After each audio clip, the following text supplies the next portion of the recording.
నమస్తే అండి. Welcome to Shiv motivation channel.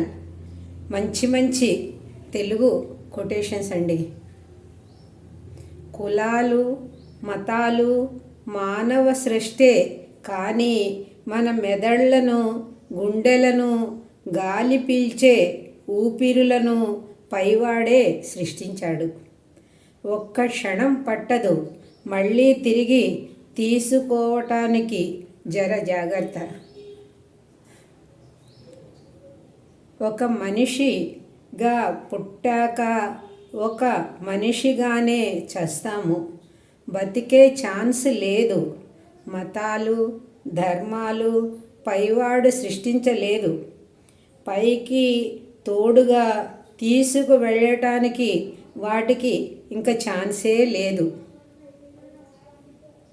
నీలో మంచితనం ఎంత ఉంటుందో భగవంతుని మనసులో నీ స్థానం కూడా అంతే మంచిగా ఉంటుంది.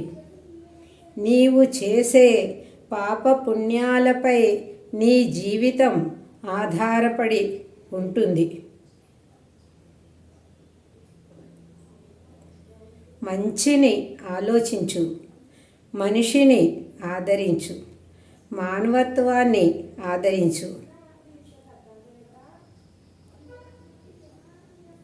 మంచితో నీకు ఎంత మంచి అనుబంధం ఉంటే జీవితం నీకు అంత మంచిగా అనిపిస్తుంది.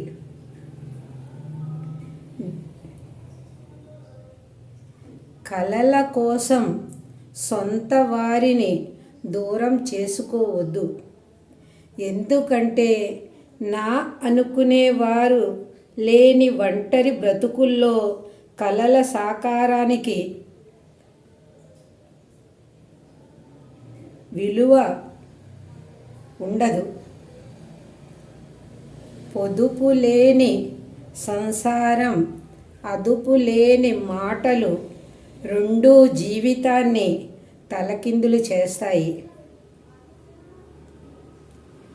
నీ శక్తి ఏమిటో నీకు తెలియనంత వరకు నువ్వు సాధారణ వ్యక్తివే.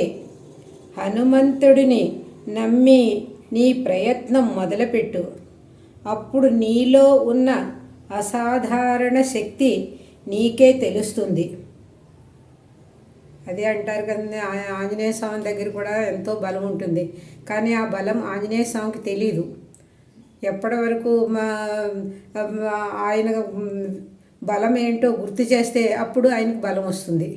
అట్లాగే మంచితనం చేసుకుంటూ వెళ్ళిపోతూ ఉంటే ఎప్పుడో ఒకరోజు మన మంచితనాన్ని గుర్తించి మనుషులు చెప్తారు మనకి. అప్పుడు మనం అసాధారణ కార్యం కూడా మనం చేయగలే శక్తి మనలో వస్తుంది. అదృష్టంతో వచ్చింది అహంకారాన్ని కలిగిస్తుంది. తెలివితో సంపాదించింది సంతోషాన్ని ఇస్తుంది. కష్టపడి సంపాదించింది సంతృప్తినిస్తుంది. ధర్మం అంటే పూజలో కనిపించే భక్తి కాదు. ధర్మం అంటే ప్రతిరోజు చేసే పనిలో కనిపించే నిజాయితీ.